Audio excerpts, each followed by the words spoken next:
हाँ, तो महादेवी और महादेवताओं, ये भी सवाल 2020 एडवांस का है। क्वेश्चन नंबर 16, 2 क्वेश्चन और बचेंगे तो हमारा पूरा एडवांस का हो जाएगा। तो इसमें क्या है, consider 1 mole of helium gas enclosed in a container at initial pressure P1 दिया है और वॉल्यूम V1 इनिशियल दिया हुआ है ना। 1 मोल हीलियम है, तो उसमें इंफॉर्मेशन ऑलरेडी जो तुम्हारे दी गई है वो हीलियम मतलब कैसा है, मोनोएटॉमिक है ना, सिंगल है, मतलब डिग्री ऑफ फ्रीडम होगा तुम्हारा 3 और जो गामा होगा उसका वैल्यू कितना हो जाएगा 5/3, है ना। मोनोएटॉमिक का केस में होता है ना 2/f+1।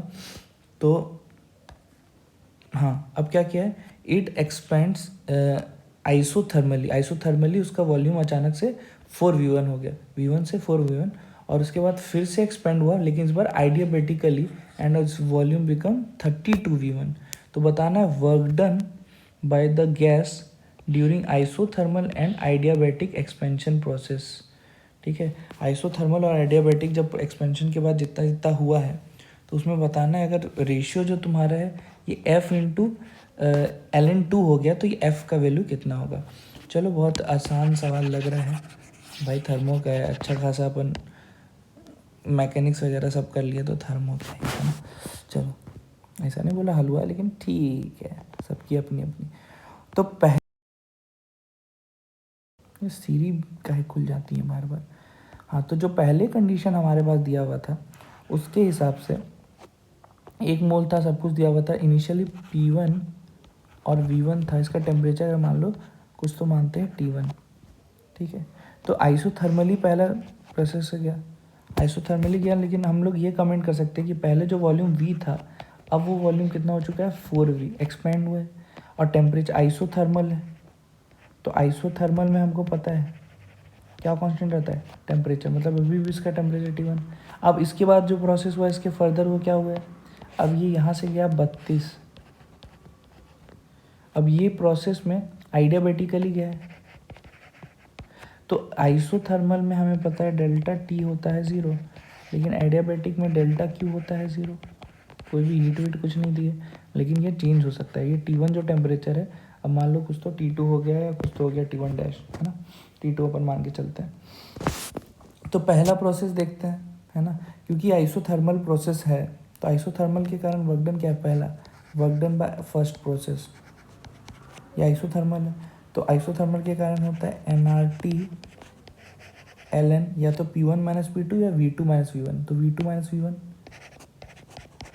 तो हिसाब से n का वैल्यू तो वैसे 1 है, R टेम्परेचर T1 लिया है तो T1 ln, अच्छा V2 कितना है 4V हो चुका था और पहले कितना था 4V1 हो चुका है और पहले V1, अच्छा पहले V1 था और 4V1 फिर, तो ये 4V1 डिवाइड बाई V1, ध्यान से देखो तो V1 ख़त्म ln 4, तो ln 4 को अगर बाहर निकालेंगे 2 भी ले सकते हैं, तो एक 2 बाहर निकल जाएगा तो 2RT1 इंटू ln, और ये कितना हो जाएगा 2, तो ये हो गया पहला प्रोसेस के कारण तो वर्क डन निकल गया भाई।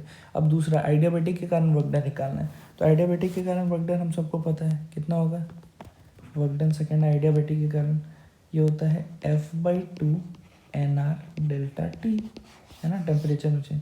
लेकिन भाई टेम्परेचर में चेंज तो पता नहीं, एक T1 एक T2 क्या है सबसे पहले निकालना पड़ेगा, है ना।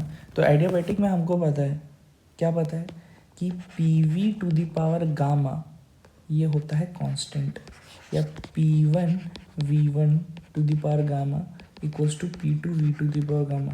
लेकिन यहाँ P1V1 का रिलेशन नहीं, हमें V और T के बीच में रिलेशन चाहिए, तो क्या लिख सकते थे, जब रिलेशन निकालते थे तो अपन पता चलता था एक और रिलेशन था T1V1 gamma -1 equals to T2V2 gamma -2, याद आ रहा है, सॉरी -1, है ना। तो ये टेम्परेचर कितना था पहले का, है ना, जिस प्रोसेस से अभी कहाँ से कहाँ तक ले जा रहे हैं आइडियाबेटिक में, यहाँ से यहाँ ले जा रहे हैं, तो टेम्परेचर तो है तो उसको T1 लेंगे, कोई दिक्कत नहीं पहले का। अच्छा V1 का वैल्यू कितना लिखेंगे 4V1 लेंगे, है ना, कोई दिक्कत है, V1 का वैल्यू कितना लिया 4V1। अच्छा गामा -1 करना है अपने को, है ना, तो गामा -1 कितना हो जाएगा भाई, गामा का वैल्यू 5/3 है, तो 5/3 -1 ले भाई, ये हो गया 2/3, है ना, तो यहाँ पे 2/3 इक्वल्स टू, अच्छा ये टेम्परेचर T2 तो हमें निकालना है, बाद में टेम्परेचर कितना हो गया, 32V1 हो चुका था, टू द पावर 2/3, है ना। तो अभी हमने क्या क्या चाहिए, T2 चाहिए। तो ये T2 कितना होगा भाई, देखो ध्यान से, तो ये T2 हो जाएगा आपका T1 into 4V1 to the power 2/3 divided by 32V1 to the power 2/3।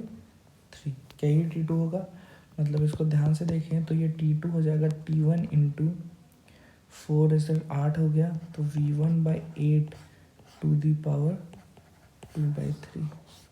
तो अगर इसको ध्यान से देखो तो 2 टू द पावर 3 है ना। तो ये V कितना है, V1, ये है 2 टू द पावर 3। अब इसका पावर करेंगे, अपना जो भी रहेगा वो अपना हिसाब किताब हो जाएगा, इसमें कोई दिक्कत तो नहीं लग रहा है मुझे, देख लीजिए कैलकुलेशन इधर, ठीक है ठीक है ठीक है ठीक है, हाँ ठीक है। मतलब जो वॉल्यूम निकला, ठीक है ठीक है ठीक है ठीक है। और ये V1 तो ख़त्म, अच्छा सॉरी, ये V1 तो ख़त्म ही हो जाएगा ना, हाँ।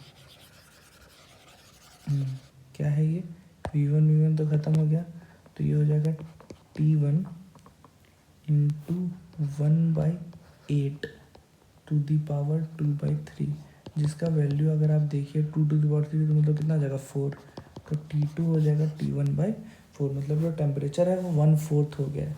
तो अगर इसमें आएंगे ध्यान से तो डेल्टा टी कितना होगा, चेंज इन टेम्परेचर, ये T2 माइनस T1 होता है, फाइनल माइनस इनिशियल, तो ये T/4 हो चुका है ना। तो T/4 माइनस 1 कितना हो जाएगा, ध्यान से देखो, T/4 माइनस 1 कितना का टेम्परेचर में चेंज आया है भाई, बता बता बता बता। तो ये हो जाएगा 3T/4, क्या इतना का चेंज आया है, T से T/4 खत्म हो गया, तो 3T/4 का आया है आपके पास चेंज। इसमें कोई दिक्कत ना कोई ले, ओके। तो अभी हमने को यहाँ पे T' का वैल्यू यहाँ पे पुट कर लेना है।